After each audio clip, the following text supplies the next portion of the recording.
Donc, entamé la semaine dernière un premier dossier qui était la faculté à concrétiser, ce qu'on appelait la zrizut. Je vous propose un deuxième chapitre là maintenant qui s'appelle l'apprentissage du da'at. Le da'at en hébreu est un mot difficile à définir, vous allez voir pourquoi. Parce que da'at en hébreu veut dire en général connaissance. La connaissance en général est l'apanage des gens qui ont étudié, qui ont travaillé de façon méthodique, qui ont réussi à organiser et orchestrer un système, enfin comment dire, une somme d'informations bien ordonnée, qui fait qu'au bout d'un certain temps, un certain nombre d'années, un individu connaît des choses. Ça, c'est la traduction classique. On va voir que le da'at en hébreu, la connaissance, est quelque chose qui a une incidence infiniment beaucoup plus grande, si vous voulez, que la dimension pure et dure intellectuelle d'une somme de savoir, même si ce savoir est très organisé. Alors, ce qui m'intéresse ici, c'est de comprendre la ligne de démarcation extrêmement claire qui est proposée par les textes de la Torah entre deux géants, deux personnages géants, qui ont donc un véritable gigantisme au niveau intellectuel, connaissance, savoir de la vie, et qui vont se délimiter dans leur façon d'être. J'ai nommé Moshe d'un côté et Amavdil ben Kodesh Lechol, Bilam de l'autre. Moshe et Bilam sont deux personnages qui ont une acception tellement grande qu'ils arrivent à comprendre ce que Dieu veut.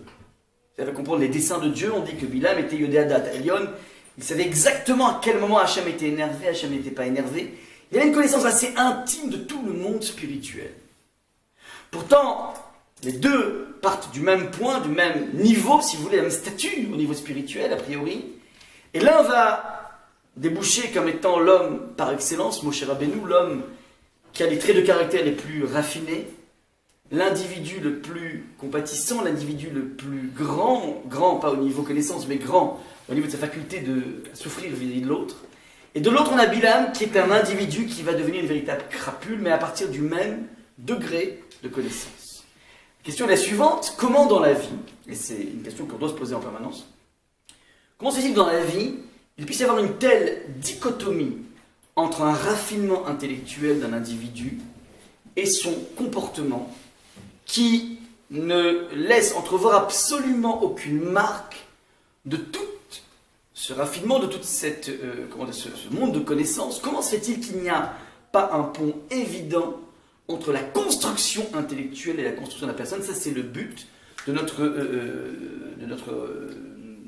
recherche aujourd'hui. Alors, on va partir donc d'un écrit du maître de Rav Wolbe, qui s'appelle Rabbeinu Yerucham Leibovitch, qui est un Rav qui a énormément travaillé sur le développement personnel, sur la construction de soi, et Rav Wolbe l'a côtoyé à peine que 2 ans, et dans ces 2 ans, il est dit à quel point il a réussi à grandir, à devenir ce qu'il est, et 2 ans en le côtoyant, ça lui a permis d'illuminer toute sa vie.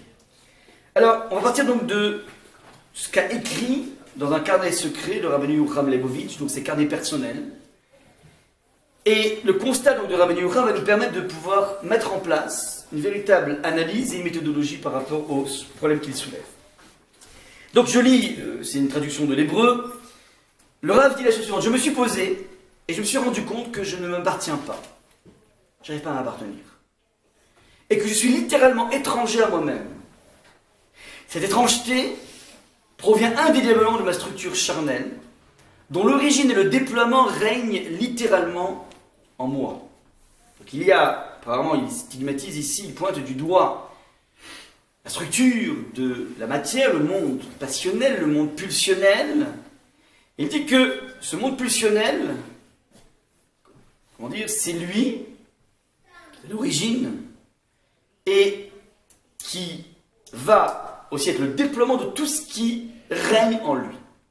Non seulement mon esprit est biaisé, mais de surcroît, cette structure charnelle en question me déconnecte de ce qui est bien pour moi. Ça veut dire que, en me laissant aller à tous mes appétits, en ayant l'impression que je vais faire des gains en bonheur, je me rends compte que non seulement ça biaise mon esprit, mais qui plus est, je vois que je n'arrive pas à attraper mon bonheur. J'ai donc pris sur moi de travailler sur ma volonté 5 fois par jour, donc il va mettre en place une méthodologie, et de payer une amende de 10 kopecks à chaque transgression. Donc il s'est fait un petit programme de travail personnel, et à chaque fois qu'il transgressait, donc il crée un petit carnet de bord, Dès que je transgresse, boum, 10 copecs, c'est je sais pas comment ça les 10 copecs de l'époque, bref, petite somme, 50 centimes, 1 euro, peu importe, boum, il mettait dans la tzedaka, de façon à s'auto-réguler par rapport à ça, s'auto-punir par rapport à ça. Voilà.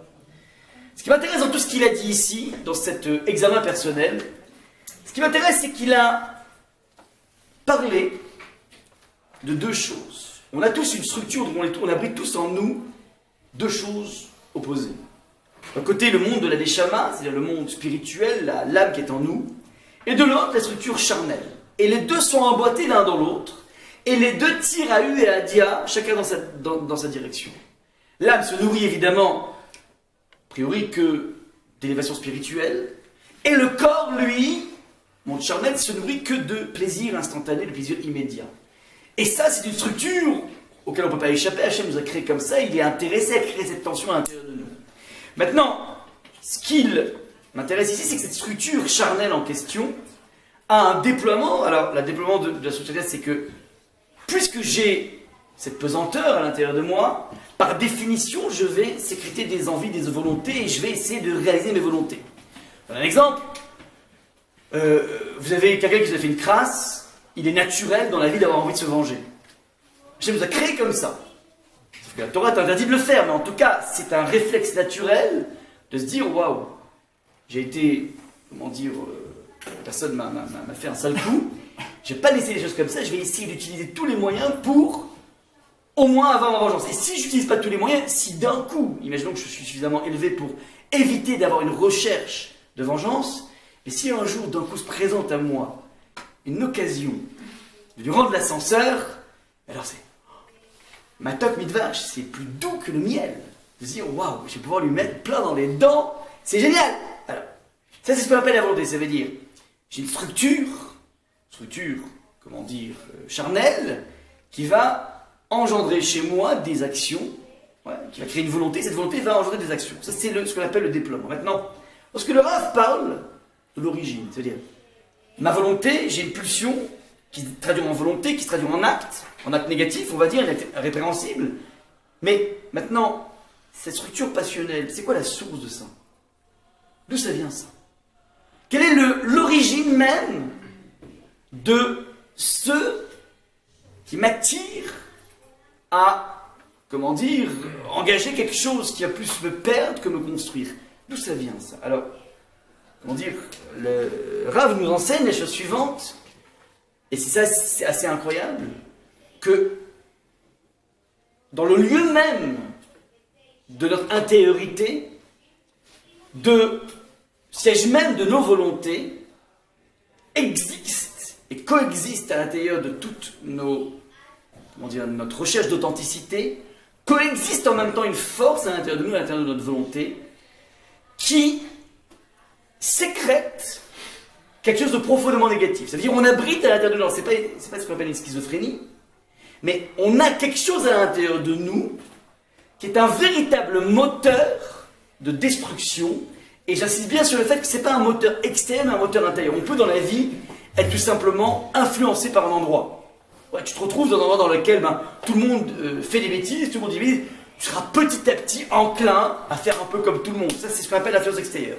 Ce qui m'intéresse, c'est que tu prends un individu dans une île déserte, sans aucune espèce d'influence, il va de lui-même, dans le monde intime de ses volontés, va sécréter lui-même une tendance à cette perdition. Ça, c'est ce point qui m'intéresse. Donc, le Rav a bien précisé, j'ai une structure charnelle qui a un déploiement, mais aussi une origine, et cette origine se trouve dans le monde même des volontés. Je vous donne ici une référence du Talmud qui dit la chose suivante. On va voir un petit peu petit à petit cerner cette volonté à l'intérieur de moi qui est quelque chose de totalement destructif, destructeur. Rabbi Shimon dit au nom de Rabbi Yochanan ben Nouri, celui qui dans sa colère déchire ses vêtements, ou brise des assiettes, ou jette son argent, sera à tes yeux considéré comme un idolâtre. Car c'est le mode de fonctionnement du mauvais penchant. Aujourd'hui il te dit de faire ceci, puis demain cela, jusqu'à ce qu'il te dise de faire de l'idolâtrie, et tu vas et tu fais. Alors, on va analyser bien sûr ce Talmud. Ce Talmud nous parle de la comparaison entre un individu qui serait hors de lui, qui va être hors de ses gonds, Et ce fait qu'il soit hors de ses gonds va l'amener à avoir des actes. Alors il peut briser des assiettes, ça c'est les formes les plus exagérées. Mais moins que ça, un bonhomme qui est énervé, on t'a fait une queue de poisson sur le périph', tu vas naturellement commencer à insulter la personne. Ouais, donc ça peut être un énervement qui débouche sur une insulte. Bref, des manifestations d'une colère intérieure. Et cette colère intérieure, ouais, est quelque chose que j'ai sécrété en fonction de ce qui s'est passé. On s'était mis d'accord sur un rendez-vous, on s'est mis d'accord sur un prix, puis tu ne respectes pas la chose, ouh, ça me met hors de moi. Bon, ça m'énerve. Première des choses, cette attitude d'énervement qui est un truc super classique, quoi. Toute personne est censée un petit peu sortir de ses gonds lorsqu'on le titille, lorsqu'on l'emmerde, lorsqu'on l'embête, lorsqu'on ne le respecte pas. Alors, ce qui est incroyable, c'est le comparatif entre une normale, classique, et la gravité de la chose en le comparant à quelqu'un comme s'il servait une avodazara, une idolâtrie. L'idolâtrie est le top niveau des interdits. C'est tellement interdit l'idolâtrie que dans la Torah, il vaut mieux se laisser tuer plutôt que d'être amené à abdiquer pour une quelconque croyance étrangère à la Torah. Ouais, donc si on a un choix entre, comment dire, à l'époque, en Espagne, on leur demandait soit tu reconnais Jésus, soit on te tue, les gens se laissaient tuer. Des centaines, des milliers de gens qui ont accepté de ne pas vivre dans une reconnaissance fausse, ouais, de la religion. Donc les personnes ont décidé de prendre ça sur eux. Ça c'est donc ce qui m'intéresse ici, c'est l'aspect de l'emphase du Talmud. Pourquoi, de façon tellement superlative, tu as besoin de comparer un bonhomme qui sort de ses gonds, une bonne femme qui sort de ses gonds, à quelqu'un qui est dans le monde de l'interdit capital. Ça c'est le premier point qu'il faut essayer d'attraper. Alors, je nuance mon propos dans la mesure où le texte dit, c'est pas tout de suite qu'il est idolâtre, mais ça va petit à petit l'amener à l'idolâtrie. Mais pourquoi? Je n'arrive pas à comprendre comment. Un bonhomme qui respecte impeccablement la Torah, et qui a des tendances à avoir un petit peu le sang chaud, qui est un petit peu vénère de temps en temps, et qui, dans cette maison d'énervement, eh ben, il s'emporte un petit peu de temps en temps, en quoi ça rend cette personne un futur candidat à la secte Moon? Je ne vois pas très bien le rapport. Ouais, ou un futur bouddhiste, ouais, qui va venir ramener des petits raisins devant le Bouddha. J'arrive pas à comprendre aucun rapport. Ok, alors j'ai des traits de caractère, enfin, dans mes traits de caractère, j'ai 100 choses, comme ça, je suis méditerranéen, et j'ai de temps en temps emporté, mais ça va, je suis un bon gars, quoi, c'est pas grave, je suis une bonne femme, ça, c'est tranquille. Pourquoi ce sujet là? Lorsqu'on analyse un petit peu, avec un petit peu plus de raffinement, le texte du Talmud, alors, le Talmud veut dire la chose suivante, il n'est pas en train de stigmatiser un individu, ah ouais, tu t'es mis en colère, t'es comme un idolâtre, c'est pas ça du tout. Et des gens malheureusement qui utilisent ça comme pour donner des notes. Ah, tu t'es énervé, boum, tac, -5, t'es comme Avodazara, toi t'as fait ça, -7. Non, c'est pas du tout ça que veut le Talmud. Le Talmud veut te renseigner sur le fonctionnement extrêmement subtil de ce qui se trame dans le monde de la colère, ou dans le monde de l'emportement dans un trait de caractère. Hein. Ça aurait pu être la colère, ça aurait pu être aussi un dieu qui n'arrive pas à se maîtriser dans ses pulsions. Eh ben, on te dit que là, il y a quelque chose d'Avodazara. C'est quoi l'Avodazara? C'est quoi l'idolâtrie? L'idolâtrie, c'est quoi? Le point commun entre la colère, ou un trait de caractère qui est exagéré, et l'idolâtrie, il y a deux points communs. Le premier point commun, c'est qu'en fait, fondamentalement, la colère, ça marche à court terme. Ça marche à court terme. Et c'est ça qui est le danger. C'est-à-dire que quand un individu se met en colère, en général, il a des résultats à court terme très rapides. Au bout d'un moment, on commence à se lasser, on n'y croit plus. Et donc l'individu rentre dans une inflation de la colère et il devient de plus en plus détestable autour de son entourage. Mais il y a un effet à court terme. L'idolâtrie, c'est la même chose. L'idolâtrie, vous savez, c'était des personnes qui, plutôt que de croire en Dieu, préféraient croire au soleil, qui est un agent qui a été mis en place par Hachem.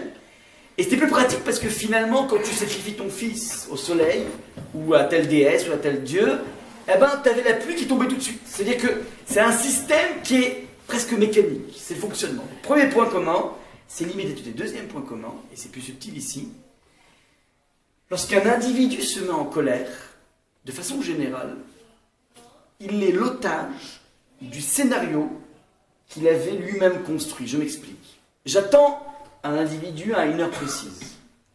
La personne me fait le coup d'arriver en retard.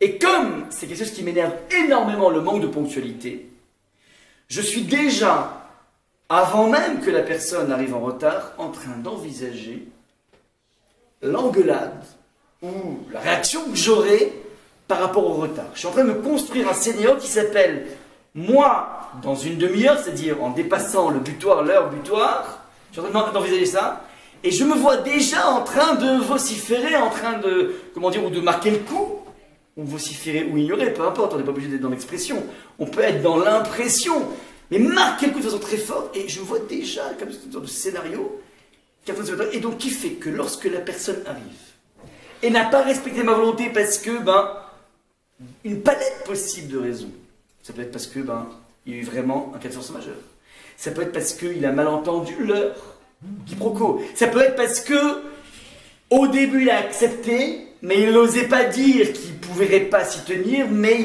parce qu'il avait un blocage psychologique dont il ne voulait pas parler. Bref, il y a une multiplicité de raisons qui peuvent justifier un non-respect de ma volonté.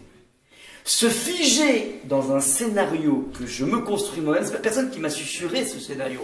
Je construis moi-même ce scénario, c'est finalement décider de vivre dans un monde figé. Un monde qui est le suivant. Si on fait ma volonté, ça va. Si on fait pas ma volonté, ça va pas. Ça, c'est exactement l'autoroute vers le monde de l'idolâtrie. C'est-à-dire, c'est un monde dans lequel je ne m'ouvre aucune porosité à la présence de Dieu qui crée les rencontres, qui crée les moments durant lesquels on peut être triste parce que je voulais quelque chose et je ne l'ai pas eu.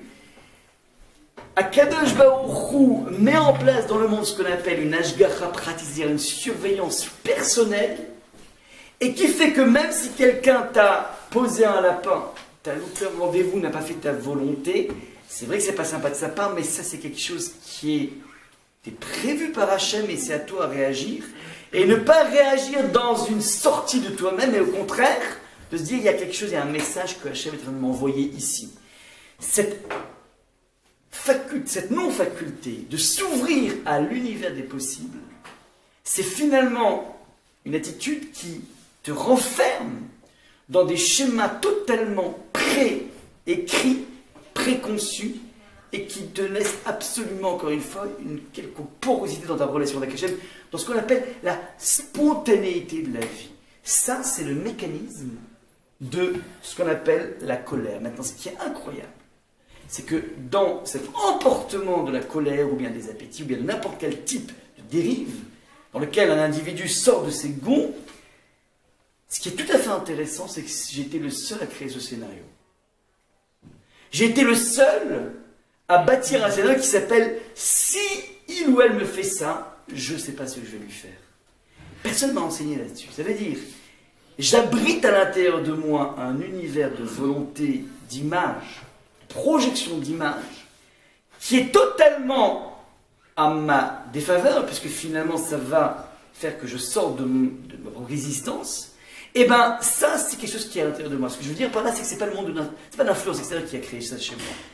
Je me rappelle, comment dire, quand j'étais petit, mon père avait tenu dans notre éducation à nous apprendre à se battre.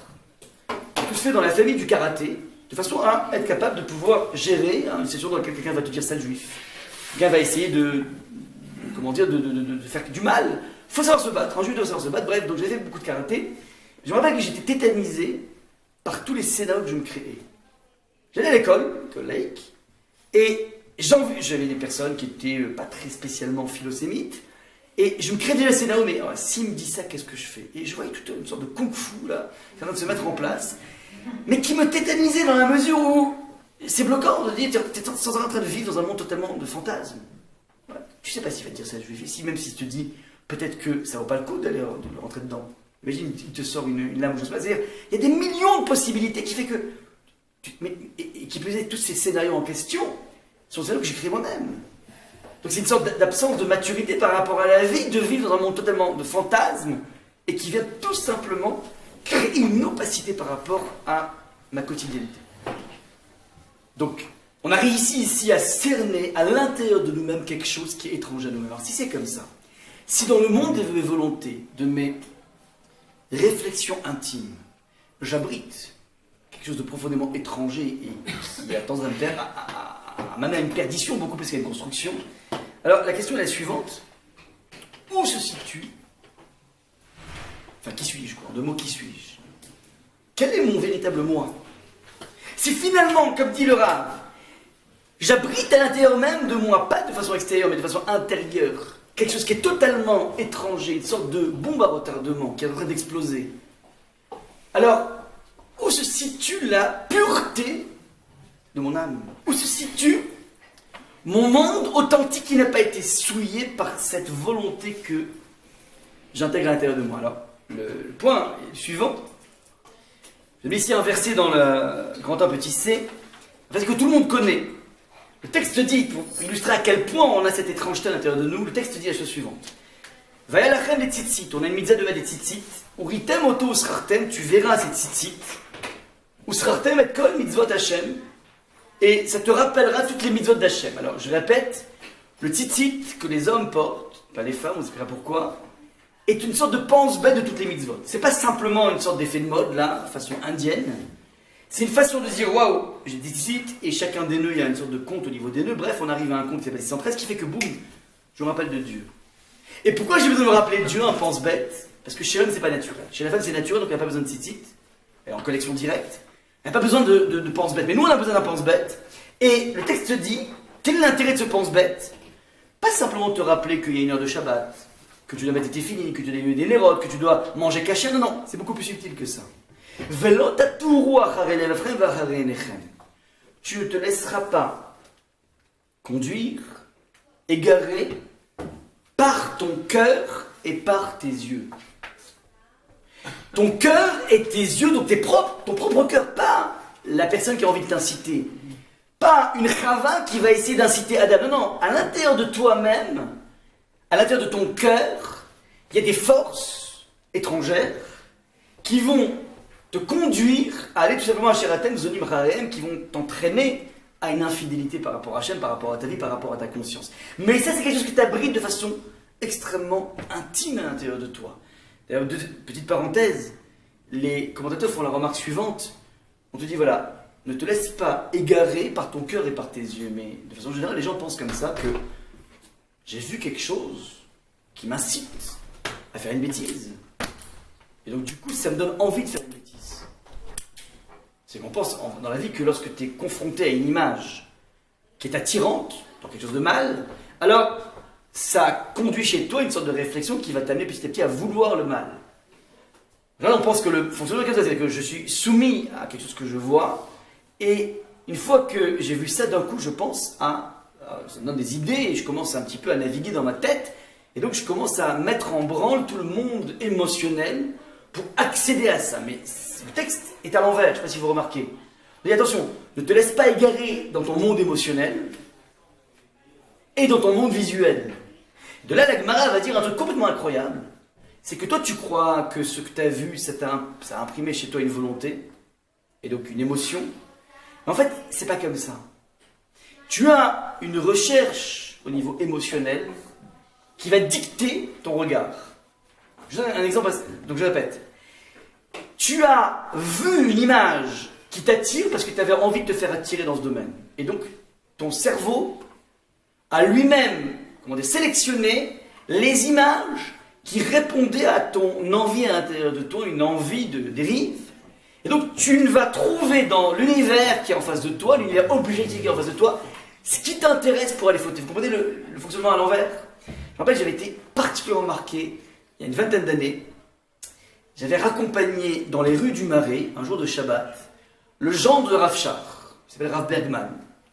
Et donc il était venu parler à la Yeshiva, donc rue Pavé, et on devait le ramener dans un hôtel qui se trouvait dans le Marais. Je ne me rappelle plus très bien la rue.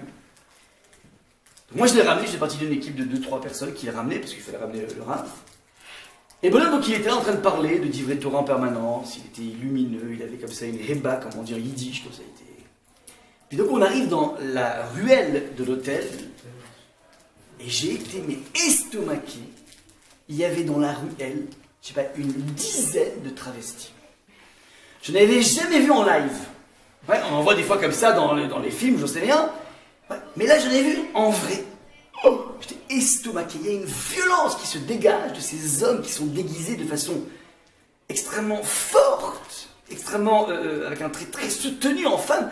J'avais été vraiment parce que et je me dis mais ils sont fadas d'avoir loué un hôtel dans une rue aussi incroyable. Et je me dis mais Moi j'étais choqué, donc je ne savais pas où porter mes yeux. Et puis, je me suis dit, mais le pauvre Laurent, oh là là là, le mec, il va prendre une syncope. Je me tourne vers lui et je le vois avec un sourire, en train de continuer à parler de Torah. Et je me dis, mais comment il fait? Il ne voyait pas. Il ne voyait pas. C'est-à-dire, il est tellement imbibé dans une volonté pure à l'intérieur de lui, que tout ce qui se passe autour de lui n'a fait absolument aucun effet. Il n'a même pas vu, il n'a pas pris conscience. Donc j'ai vu ce décalage assez incroyable, je me suis dit, waouh, qu'est-ce qui se passe ici?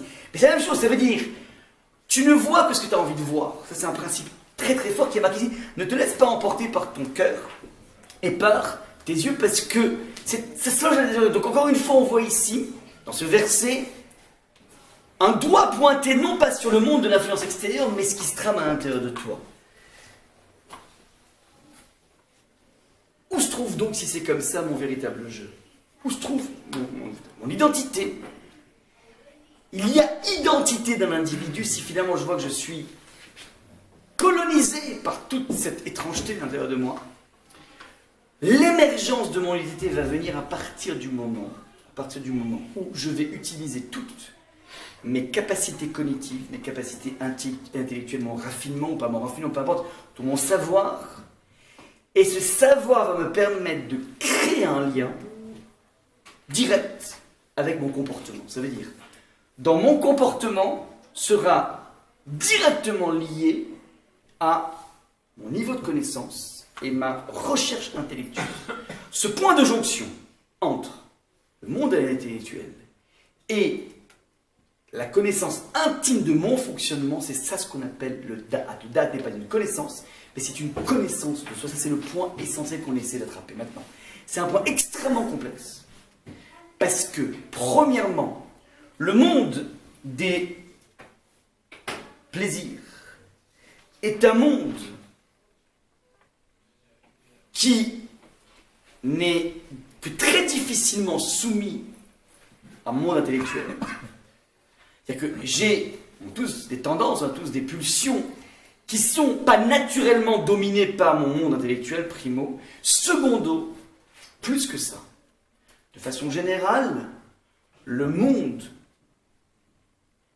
plaisir, le monde, cet attrait assez incroyable de destruction, est un monde qui va au contraire dicter une façon de voir la vie au monde intellectuel. Ça veut dire que non seulement il n'y a pas une facilité naturelle pour que le cerveau domine le monde de la volonté, mais qui plus est, mes désirs et ma volonté peuvent imprimer à mon cerveau quelque chose de profondément malsain, c'est-à-dire justifier n'importe quel comportement en utilisant l'âme intellectuelle pour appuyer tout ce que je fais. Donc il y a un principe, une sorte de réciproque ici qui est assez incroyable, et qui est la difficulté essentielle à attraper. Je vous ai amené ici une Mishnah qui est très connue. Rabbi Eliezer Akapa Omer, Akina Vatava Kavod Motsim et Adam Mina Olam, c'est-à-dire que, en fin de compte, un individu a 3 canaux de non-vie. 3 canaux de mort à l'intérieur même de sa vie, qui sont soit la pulsion pour les appétits à tous les niveaux, culinaires, sexuels, soit la pulsion pour ce qu'on appelle le kavod, c'est-à-dire le besoin d'émerger dans un groupe, le besoin de brillance, et 3e niveau, la kina, le besoin de revanche, la concurrence.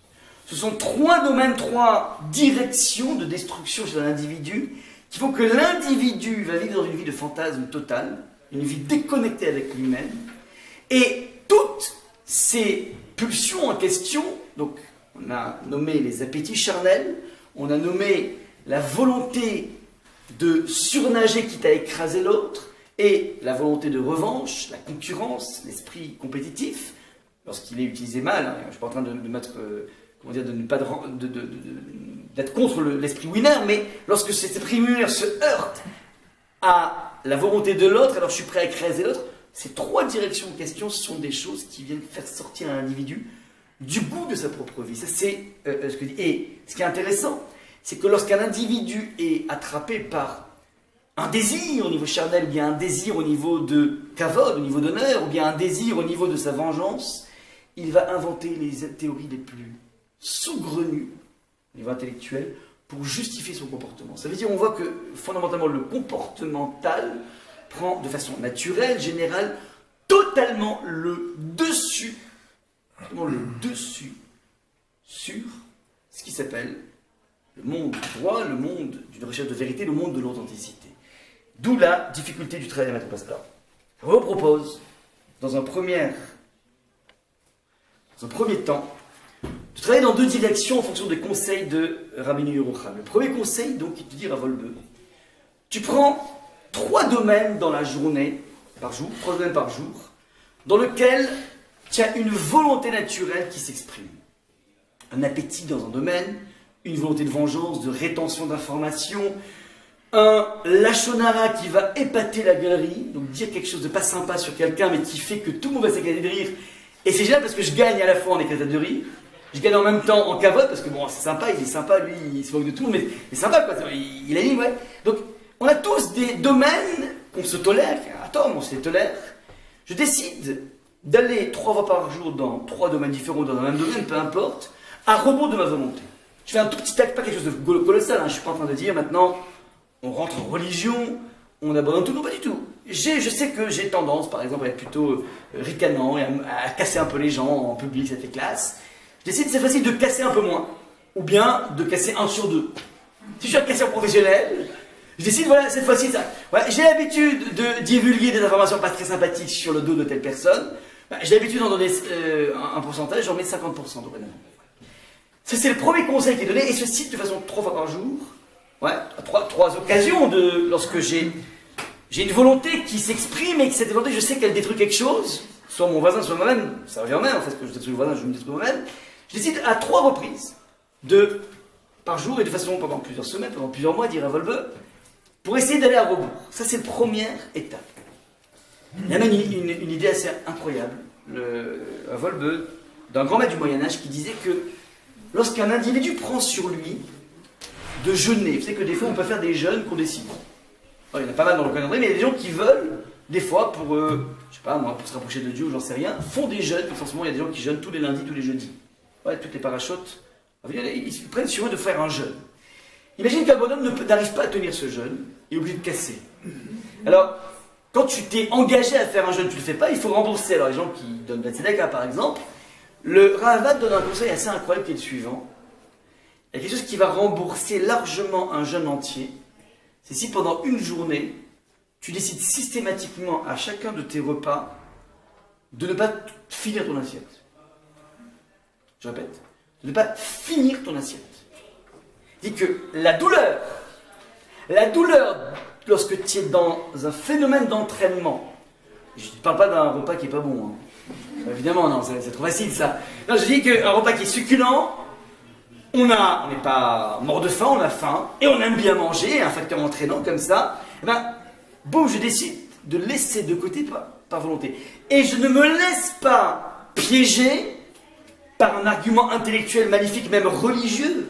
Je dis, attends, mais si je laisse une partie, mais c'est Baal Tachrit, c'est du gaspillage.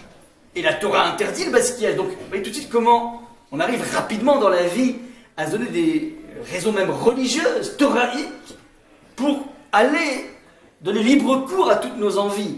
Ouais, donc c'est la Torah qui fait ça. Donc, non, je décide, non, tant pis, ça, on va le gaspiller. Mais un gaspillage pour me construire n'est pas un gaspillage. Donc, c'est le point. Donc, je dis, voilà. Il dit que ça a un effet chez un individu.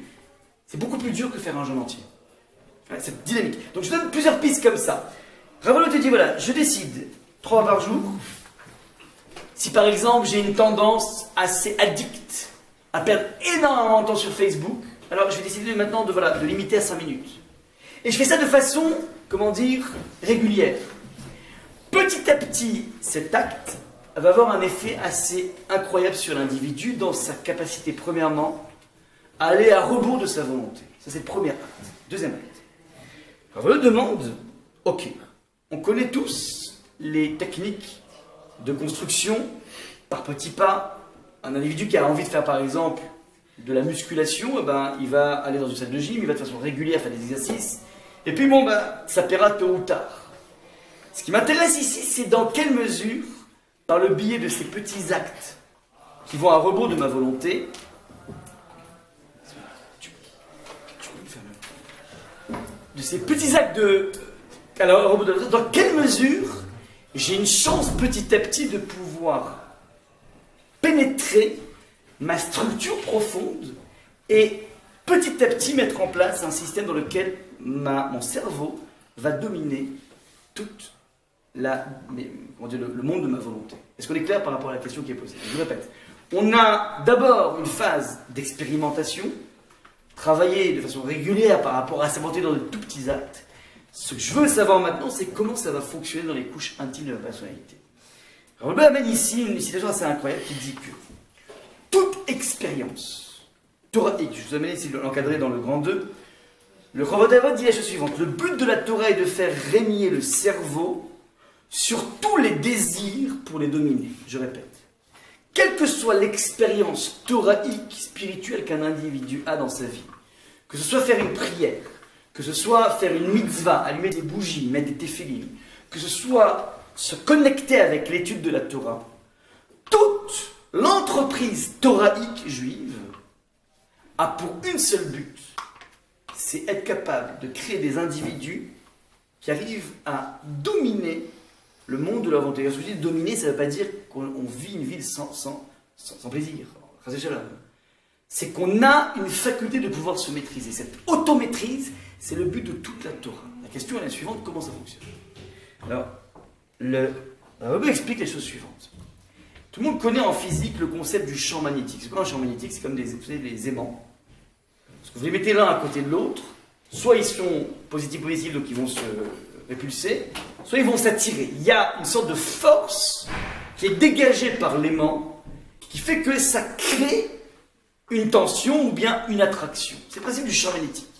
C'est ça qui fait que dans tout le cosmos, le Soleil, la Lune, tous les astres, ils ont une poids, une pesanteur, et ce poids en question crée un phénomène d'attraction qui fait que s'il y a une étoile filante qui passe dans la zone d'influence du Soleil, elle aura forcément un changement de direction. C'est le principe du champ magnétique. Maintenant, ce champ magnétique physique est toujours, comment dire, la résultante d'un concept de champ magnétique spirituel. C'est quoi le champ magnétique spirituel? Alors, je vais expliquer la chose suivante, que derrière chaque expérience spirituelle, donc j'ai parlé d'une fila, d'une prière, j'ai parlé d'une mitzvah, j'ai parlé d'une étude, j'ai parlé d'une réflexion, j'ai parlé d'une quelconque connexion avec le monde de la Torah. Derrière chacune de ces connexions en question se cachent deux choses. D'abord le principe de la mitzvah, mais aussi se cache la connexion avec un champ magnétique. C'est-à-dire, les maîtres de la Mishnah disent que lorsqu'un individu fait une mitzvah, on dit que mitzvah goreret mitzvah. C'est-à-dire, quand tu fais une mitzvah, ça entraîne une autre mitzvah. Comment c'est possible? J'ai allumé mes nérodes de Shabbat, mes bougies de Shabbat. Dans quelle mesure ça va créer chez moi le fait que je fasse une autre mitzvah, je vais sourire à mon voisin. En mitzvah maintenant, et après j'ai envie de faire la shana, je fais un shana. Dans quelle mesure la mitzvah que j'ai faite va entraîner le fait que je fasse une autre mitzvah? Réponse: une mitzvah n'est pas simplement un acte isolé, c'est un acte qui crée un champ magnétique. C'est un acte qui crée une atmosphère.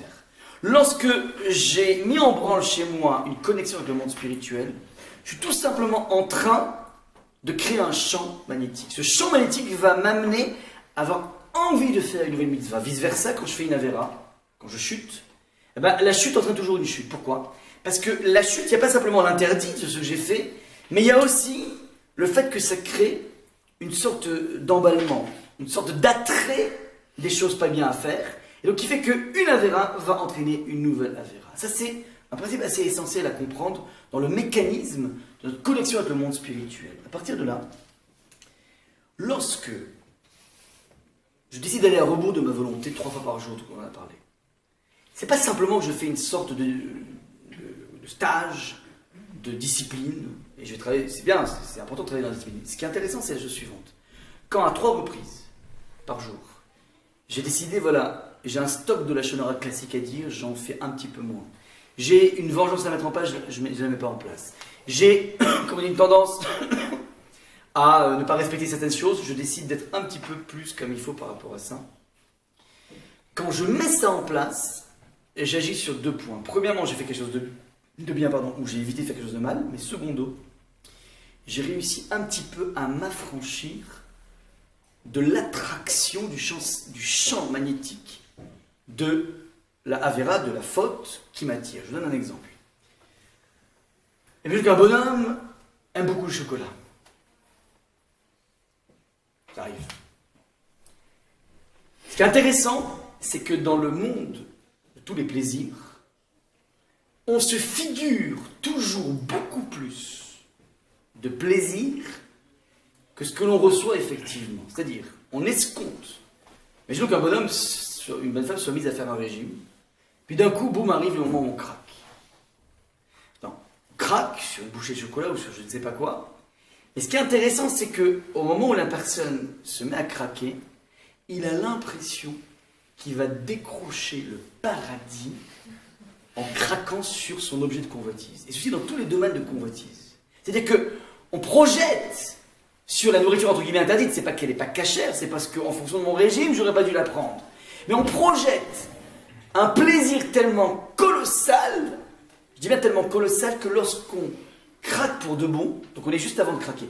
Avant de craquer, on est tellement focalisé sur la chose et on escompte tellement un grand plaisir que lorsqu'on craque, on récupère du plaisir, et ça c'est une évidence, c'est un plaisir qui est infiniment plus petit que ce qu'on escomptait. Ce qui fait qu'on le veuille ou pas, en craquant, on récupère en bilan net, une dose de frustration. Donc je répète, on escomptait 100%, on se retrouve avec 5 ou 10%, je ne dis pas qu'on n'a rien, donc évidemment quand on craque, c'est pas pour rien. Il y a un plaisir à craquer. Ouais, pas parce qu'on craque, parce qu'en tant que tel, c'est un objet de convoitise. Mais ce qui est incroyable, c'est que on se récupère avec 5 ou 10% de plaisir, et donc forcément 90% de frustration. Maintenant, d'où cette frustration qui est sur 90%, j'ai pas eu ce que je voulais, j'ai eu un petit peu. Ça crée chez moi un manque. Qui dit manque, dit besoin de satisfaire ce manque. Et c'est là qu'interviennent tous les mécanismes de combler cette frustration, et donc c'est là que s'enclenche la dynamique de la chute. Ça veut dire, encore une fois, mon esprit lui-même a projeté de façon totalement fausse un plaisir incroyable escompté. Je n'ai pas eu ce plaisir, j'en ai eu un peu moins, beaucoup moins, qui fait que d'entrée de jeu, ça m'oblige à essayer de combler cette chose, donc on rentre dans une spirale absolument incroyable. Maintenant, je décide de craquer pour cette bouchée de chocolat. Mais comme j'ai envie de travailler sur moi, je craque à moitié. Je la prends en deux, pac, et je la coupe en deux. Une moitié, je prends une moitié. Ne pas la prendre, c'est pas possible, c'est trop fort, je craque. Mais je craque à moitié. Quand je craque à moitié, je vais faire une double analyse. Premièrement, j'ai eu un plaisir escompté, et je me rends compte que finalement, c'était pas si grand que ça, primo. Secondo, j'ai réussi à vaincre ma tentation par rapport à la deuxième bouchée, par rapport à la deuxième chose. Et je dois, d'un coup, faire cette auto-psychanalyse, cette auto-prise de conscience, de se dire « Waouh, je suis grandiose. J'ai réussi à résister. Je dois me doper du plaisir d'avoir été grand, de résister à moitié. » Je répète bien, du plaisir d'avoir été géant, de résister à moitié. C'est ça qui me permet de sortir du champ d'attraction. D'un coup, je dis, ouais, mais finalement, c'est pas si fantastique que ça. C'est pas si fantastique que ça est la première base de mon édifice. Ça, c'est le génie de ces trois petites incartades à ma volonté journalière, dans lequel, c'est pas simplement de façon mécanique, je me refuse quelque chose, c'est je me refuse et je réfléchis ce qui se trame à l'intérieur de moi, et je prends conscience d'un coup que fondamentalement, c'est pas si grave que ça, c'est pas si succulent que ça, et plus que ça, j'ai une profonde fierté de me sentir grand, de me sentir grande. Ce que je dis ici, par rapport à ce travail, est résumé dans une phrase de Shirachirim qui dit que, dans Shirachirim, on parle donc toujours de l'amour d'un fiancé avec une fiancée, et le texte nous dit Moshcheni achorecha narutza aviani amelech adarav nagila v'nismecha bar neskera dodecha miyaim meshavem ha'evucha. Il dit comme ça, Moshcheni achorecha, entraîne-moi à ta suite, courons. C'est la fiancée qui dit à son fiancé, viens, on court, pourquoi on a besoin de courir? On parle ici d'une rencontre romantique entre les deux. Le roi m'a conduit dans ses appartements, mais c'est en toi que nous cherchons joie et allégresse. Nous prisons tes caresses plus que le vin, on a raison de t'aimer. Il y a ici une histoire d'amour entre les deux personnes et qui doit se passer dans une sorte de précipitation. C'est quoi la précipitation? Ça veut dire, lorsque j'ai découvert quelque chose de vrai, il faut à tout prix que j'essaie de rentrer dans ce champ magnétique, et ma seule façon, c'est justement de m'affranchir du champ magnétique qui est sécrété par tous les lieux et toutes les occasions de perdition. Ça, c'est le point qui est marqué dans le Shir HaShirim. Je précise, et de façon extrêmement forte, sachez bien une chose, c'est que le concept de Olam Hazeh, j'ai dû peut-être vous le dire une fois, mais je le répète parce que c'est très important de le répéter.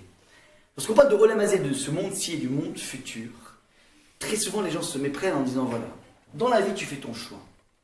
Soit tu choisis le kiff à l'état pur dans ce monde-ci, mais tu ne sais pas ce qui va t'attendre là-haut. Ou bien, tu galères pendant 120 ans ici, tu fais le tzaddik, tu galères, tu te prives de tout, c'est une tannée. Mais, sache que dans 120 ans, tu pourras enfin avoir la joie, tu pourras enfin avoir la joie éternelle. Présenter les choses de cette façon est une façon totalement fausse, erronée et extrêmement dangereuse. Pourquoi extrêmement dangereuse? Tu vas dans la vie t'engager dans un chemin de religion en attendant 120 ans pour avoir les résultats. C'est pas possible, ça n'existe pas. On n'est pas des gosses dans un système scolaire. Ouais. On les rentre en CP à l'âge de 6 ans, ils ressortent à l'âge de 18 ans avec le bac. Ouais. Alors, en disant, tu sais quoi, je te rentre à 6 ans. Tu n'auras aucun bulletin, aucun passage de classe, aucun examen, aucune interro. Et puis à 18 ans, on t'attend au bout du compte avec le bac. Ouais. Pas 2 bacs de français, non, un seul bac. Soit ça passe, soit ça casse. Vous imaginez un petit peu la terreur? Comme je peux même pas m'évaluer. Non, non, tu écoutes les cours. Pas de cahier, ben là tu verras. Puis on verra. C'est pas possible. Mais tu as besoin en permanence d'avoir, comment dire, une façon de te mesurer. C'est pas possible, tu peux pas rester comme ça. Alors, présenter le monde de l'investissement spirituel comme étant un monde dans lequel tu galères ici, ouais, et tu vas attendre, c'est pas possible. Primo, c'est pas possible. Deuxièmement, c'est faux. C'est faux. Parce que fondamentalement, la dialectique spirituelle matérielle n'est pas, comment dire, une dialectique dans laquelle c'est ou le matériel maintenant, mais tu seras puni, ou bien le matériel plus tard, mais là maintenant tu es dans le spirituel, c'est pas comme ça. Le choix spirituel, c'est un choix dans lequel je décide. Et je décide d'être lucide et d'être éveillé au plaisir profondément incroyable et infiniment plus puissant que me procure un épanchement dans une fila, une mitzvah que je réalise au top, une réflexion thoraïque, un cours de Torah. Il faut être conscient que tout le système de Torah et mitzvot est un système dans lequel, puisqu'on touche justement à ta volonté dans ses recoins les plus subtils, est un système tout simplement jouissif. Et que le choix entre le monde de la spiritualité et pas le monde de la spiritualité est un choix dans lequel je décide de choisir la chose la plus jouissive qui fait bouger un individu. Je vous donne un exemple assez incroyable qui m'est arrivé. On m'avait appelé un jour pour faire un cours, pour tenter de commencer à mettre en place des cours dans le lycée français de Jérusalem. Je suis tombé dans un lycée, donc c'était la première fois qu'il y avait entre guillemets un religieux qui allait parler de Torah, et il y avait un énorme enjeu parce que soit ça passe soit ça casse, ouais, soit donc ça plaît, soit finalement on va dire les religions c'est tous des bidons et tout. J'avais beaucoup de charges sur mes épaules, j'arrive là-bas, je me dis bon on va voir un peu les élèves, il y a un groupe comme ça d'une quinzaine de filles, garçons comme ça. Je parle de ça il y a à peu près 15 ans. À 15 ans déjà, les garçons et les filles, les quadruples piercings, les tatouages, pas aujourd'hui, c'est classique aujourd'hui. Mais là, j'avais en face de moi les mecs, les piercings sur le nez, sur les oreilles, sur les trucs. Des garçons, c'était assez brutal à l'époque. Aujourd'hui, c'est normal, mais brutal. Qu'est-ce que je vais leur raconter? Je vais leur parler de Rachid, pour un zombie, les mecs, c'est pas possible. Je savais pas quoi dire. J'ai eu une idée, Mina Chamaï, que je m'a aidé. J'ai dit, écoutez, les amis, je demande une chose. Pour faire connaissance, on va se présenter. Je demande une chose, chacun va me parler de l'expérience qui a été pour lui l'expérience la plus incroyable, la plus géniale, la plus délicieuse de sa vie, du bien de sa vie, et tellement délicieuse que je suis sûr que cet événement que j'ai vécu, eh ben, je pourrais m'en rappeler à 120 ans sur mon lit de mort. Ça veut dire, s'il y a un événement délicieux dont je me rappelle lorsque je suis sur mon lit de mort, c'est lequel? J'aurais demandé comme ça. Quinzaine de personnes, un après l'autre. J'étais stupéfait. Ouais. Je m'attendais au moins à ce que les mecs me disent leurs expériences, comment dire, osées qu'ils ont pu avoir, parce que c'est tous des personnes extrêmement expérimentées. T'es sûr que... Et en plus, on était dans un système dans lequel je ne faisais pas le rabbin, donc ils auraient pu très bien lâcher, ils étaient très directs. Ils m'ont tous dit des trucs du genre, la bar mitzvah. Je ne suis pas très religieux, mais ils ont une bar mitzvah. Un seder chez mon grand-père. J'ai un jour, je me suis occupé d'un aveugle pendant tout un après-midi, on m'a demandé de le garder. Un jour, je suis allé voir un vieux dans un hôpital. C'est de cette expérience que tu vas te rappeler quand tu auras 120 ans sur ton lit de mort. Il dit oui. Ouais, il m'a dit oui. Je dis, mais vous remarquez un petit peu ce que vous êtes en train de me dire là maintenant? De me dire que fondamentalement, les expériences les plus délicieuses de ta vie, c'est à chaque fois qu'il y a quelque chose de spirituel. C'est incroyable. Donc je les ai amenés, si vous voulez, à prendre conscience que fondamentalement, le monde spirituel est le monde le plus justif. Je donne un deuxième exemple corollaire de celui-là. Il y avait un juif qui était le juif le plus riche du monde, qui s'appelait M. Reichmann. C'est un bonhomme très religieux qui consacrait une énorme partie de sa fortune, c'est-à-dire des dizaines de millions de dollars par mois, pour bâtir les temples de Torah, les yeshivot. Il avait, le bonhomme, un jet privé, il habite au Canada, à Toronto, un jet privé dans lequel il avait à la fois un Sefer Torah et un minyan intégré. C'est quand il se déplaçait le lundi ou le jeudi, il ne voulait pas louper la lecture de la Torah le lundi et jeudi. Donc il y avait toujours des gens qui étaient prêts, ça veut dire dans le jet privé, à être les personnes qui vont l'accompagner dans le jet pour constituer un minyan. Le bonhomme, vous pouvez imaginer à quel point il avait des buildings un peu partout. Un mec très très très à l'aise. Il avait très souvent des... Comment on dit, il venait voir Rav Shach, en maître de la génération, pour lui l'aider, pour parler avec lui, pour lui donner des conseils, et pour aussi l'aider. Rav Shach, lorsqu'il était en train de parler avec des enfants, il dit, vous attendez. Le grand donateur est arrivé, non, je m'occupe des enfants. Il faisait des fois pendant 2 heures. Ouais, les enfants passent toujours avant, premier point. Deuxième point, c'est intéressant, un jour le Rav Shach lui a dit, écoute, regarde, t'as une telle faculté de donner pour le peuple juif. Il m'a dit comme ça, Rav Shach, moi, je suis jaloux de ton Olam Haba. Je suis profondément jaloux de ton Olam Haba. Parce que t'as fait tellement de mitzvot avec ton fric que tu vas avoir une place colossale, je suis sûr que j'aurai pas cette même place. Mais il y a un truc duquel je suis pas jaloux, dit Rav Shach, c'est le Olam Hazé, ce monde-ci. Parce que le plaisir que j'ai eu dans ma vie, tu ne pourras jamais atteindre ce que j'ai eu, parce que dans cet investissement dans la Torah, dans une tfila, dans ma compréhension de la vie, toute cette façon de goûter à la vie, personne ne pourra m'égaler d'un iota. C'est ce que dit Rav Shach. Vous avez Rav Shach, dans sa vie, c'était dur sa vie. Ouais, il a vécu la malnutrition, il a vécu... Le bonhomme qui dit, finalement, je te dis, tu peux pas, il n'y a pas plus heureux dans la vie que moi. Ouais, les gens, ils pensent que les religieux, c'est des mesquinis. Ah, les pauvres. Ils n'ont pas de fric, ils n'ont pas de trucs, ils n'ont pas d'appartement. Ouais. Mais je vous dis, hein, je vous donne le scoop, ouais, sachez que c'est les plus gros kiffeurs de la création. Ils ont l'air comme ça, avec une extérieur comme ça, habillés en noir, avec des cheveux blanches, comme ça, c'est un peu bizarre. Non, je vous dis, sachez, moi je l'ai côtoyé pendant de nombreuses années. Ouais, ce sont les personnes les plus qui kiffent le plus possible. Ce que je veux dire par là, c'est qu'il y a un impératif dans toute expérience spirituelle de se rendre compte du goût que ça a.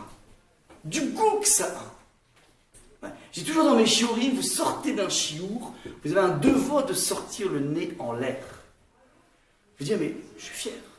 Je suis fier de moi. J'ai fait quelque chose de grand et je dois être conscient de ça. Et plus tu prends conscience du plaisir que la chose a à l'intérieur, plus d'un coup ça opère chez toi cet antimagnétisme qu'on retrouve dans l'attraction de voie de perdition, dans un magnétisme qui fait qu'en fait, il y a tellement de goût. Je vous donne ici une référence, une dernière référence. Dans la tfila qu'on fait, le moussaf, on parle que de goût. On dit comme ça que Tikanta Shabbat Ratzita Korbanotera, que je t'ai mis en place des systèmes de korbanot, de sacrifices. Ouais, c'est un peu les tfilotes qu'on fait aujourd'hui. Si Vita Perushaim, Siduri An et Sachra, tu as ordonné, comment dire, tout ce qu'on fait par rapport à la bête.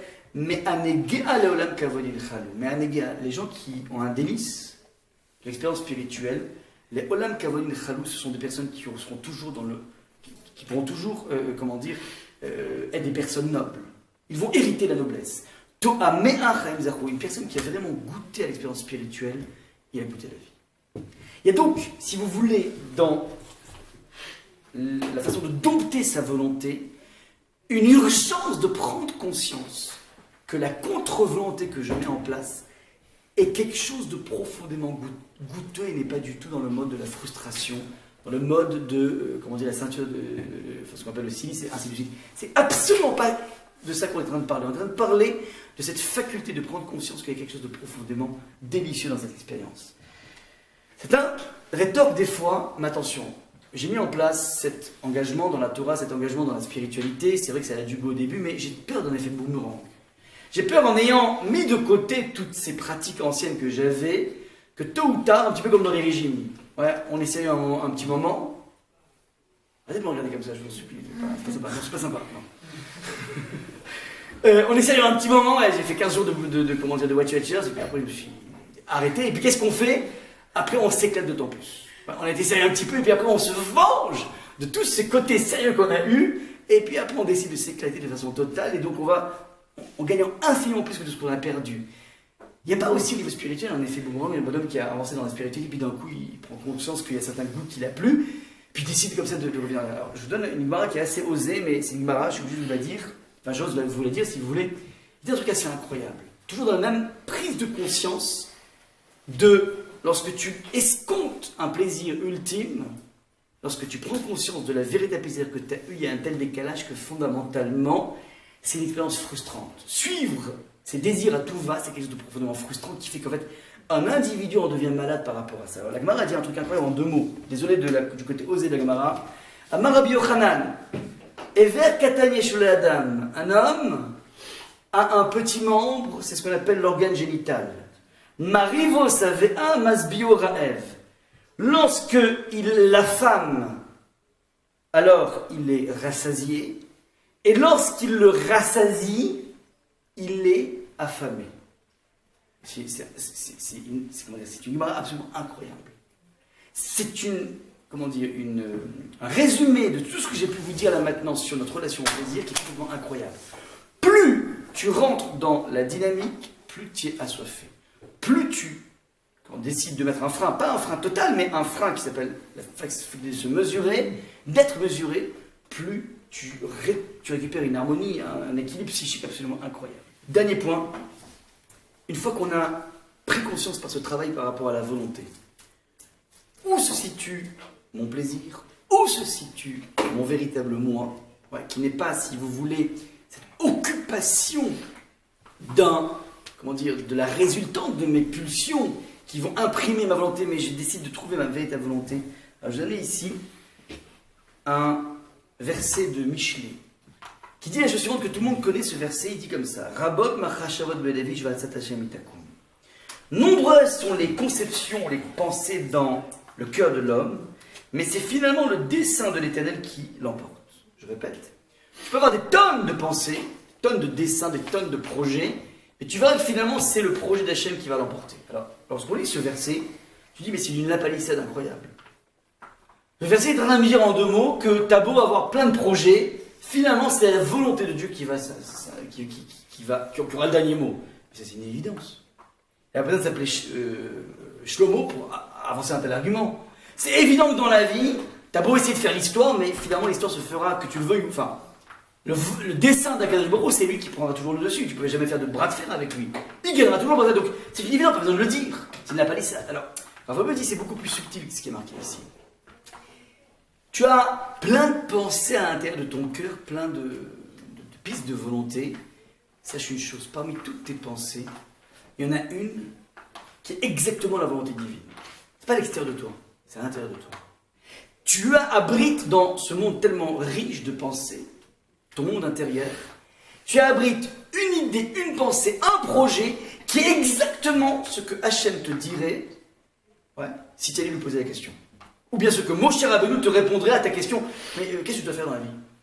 C'est quoi ma direction? Avec qui je me marie? Toutes ces questions essentielles, sache une chose, il y a une réponse. Pas chez un rave, mais chez toi-même. On abrite à l'intérieur de nous, de façon incroyable, le murmure d'Akadosh Baruch Hu. Et c'est quelque chose qui est logé à l'intérieur de nous.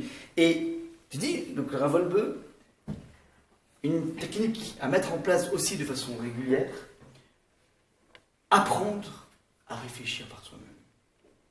Ne pas systématiquement, il y a beaucoup de gens aujourd'hui, donc c'est très bien d'aller consulter des personnes spirituelles, des rabbinim ou des rabbiniotes, peu importe. C'est important, mais il faut au préalable, avant même de consulter, avant même de poser une question, être capable soi-même et essayer soi-même de dresser tous les pour et les contre par rapport à un choix à faire. Beaucoup de gens qui, se déchargent en se disant l'autre prendra la décision à ma place. Je choisis donc un individu de cette stature et qui va lui, opérer mon choix. C'est extrêmement dangereux. Je sais que malheureusement il y a des fois des rabbinim ou des rabbiniotes qui poussent un individu à choisir et fondamentalement on accouche des générations qui ne savent plus faire des choix. Je dirais à Volbe 2 fois par jour, essaie de prendre une décision en essayant de décider par toi-même sans être influencé par quiconque. Éventuellement, tu peux ensuite, une fois que tu as pris une décision, ou bien une fois que tu as une ébauche de tous les contours, tu peux ensuite te faire aider éventuellement. Mais il y a beaucoup de tendances, une certaine forme de paresse intellectuelle à ne jamais se poser, essayer de réfléchir par soi-même et se dire, voilà, quelle est cette voix qui est à l'intérieur de moi, qui s'appelle la voix de Dieu. Rabot, Marc Shavot, Belev Ish. Tu vas avoir une palette assez incroyable de possibilités, mais il y en a une qui est exactement le message que Hachem t'a transmis, et c'est à toi, c'est à l'intérieur de toi-même que tu peux le regarder. Voilà un petit peu ce que peut amener petit à petit un travail régulier pour essayer de séparer le grain de livret, quelle est ma pensée profonde, ma pensée authentique, et quelle est celle qui est tout simplement l'influence de tout ce qui est le contexte extérieur, mais surtout, mon désir qui s'est déguisé en réflexion et qui est en train tout simplement de me rendre étranger à moi-même. Voilà un petit peu donc les pistes de travail par rapport à soi-même, de connaissance de soi. Et ça, c'est l'enjeu. Bon, c'est évidemment, je vous jette des bases ici. C'est le travail qui ne se font pas sur une semaine, 2 semaines, c'est des mois et des années de travail. Mais il faut être absolument clair par rapport à ça. C'est ce vers quoi la Torah va nous guider, elle va nous faire grandir et nous faire, à terme, goûter à l'expérience la plus belle qui existe, s'appelle goûter à soi-même. Ça, c'est la vie la plus géniale.